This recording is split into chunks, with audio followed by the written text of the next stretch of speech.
Je vais réinitialiser ma scène. Reset. Temps de save. Oui, je veux vraiment faire un reset. Donc maintenant, je vais créer un mur. Donc, créer géométrie AEC Extended Wall. Pour créer un mur bien droit, je vais m'aider du magnétisme. J'active le magnétisme, le raccourci S. Clic droit toujours sur le bouton afin de vérifier qu'on est bien en mode magnétisme par la grille. Et dans la vue top, je vais dessiner mon pan de mur. Donc si par exemple je veux descendre plus bas dans la modélisation, je suis bloqué par la grille, je peux utiliser le raccourci I pour recentrer par rapport à mon curseur.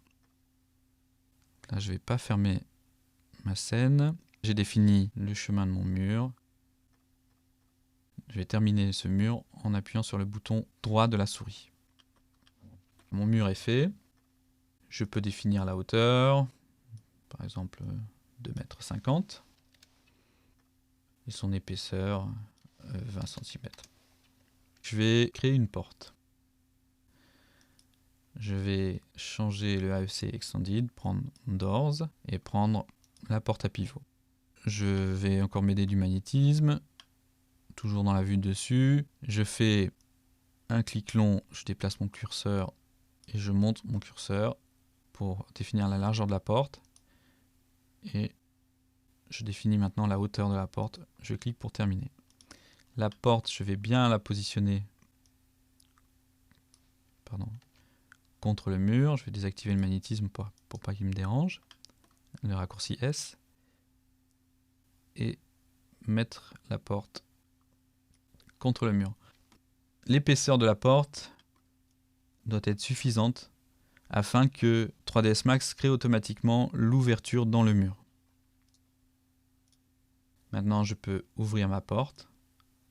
On voit bien que j'ai un trou dans le mur. Je peux affiner maintenant les paramètres de la porte. Donc les réglages sont assez difficiles dans un premier jet, mais il faut toujours affiner la position et les paramètres de la porte, notamment sa largeur. Ici, si on veut rester dans les normes, on va mettre 0,9 pour 90 cm de largeur et en hauteur 2,20 m.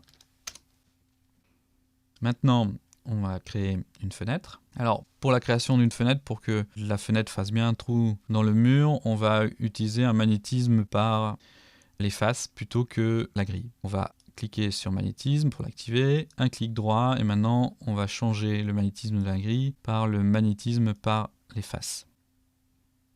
On va aller créer notre fenêtre, window, fenêtre par exemple sliding,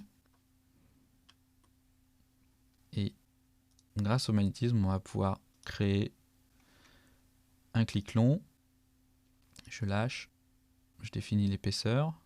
Alors je peux désactiver le magnétisme maintenant, je définis l'épaisseur, donc j'ai fait le raccourci S pour désactiver le magnétisme, je monte pour définir la hauteur, et automatiquement, grâce au magnétisme par la face, la fenêtre est bien positionnée et elle crée un trou dans le mur. Je vais pouvoir maintenant monter ma fenêtre, régler l'ouverture de la fenêtre si je veux,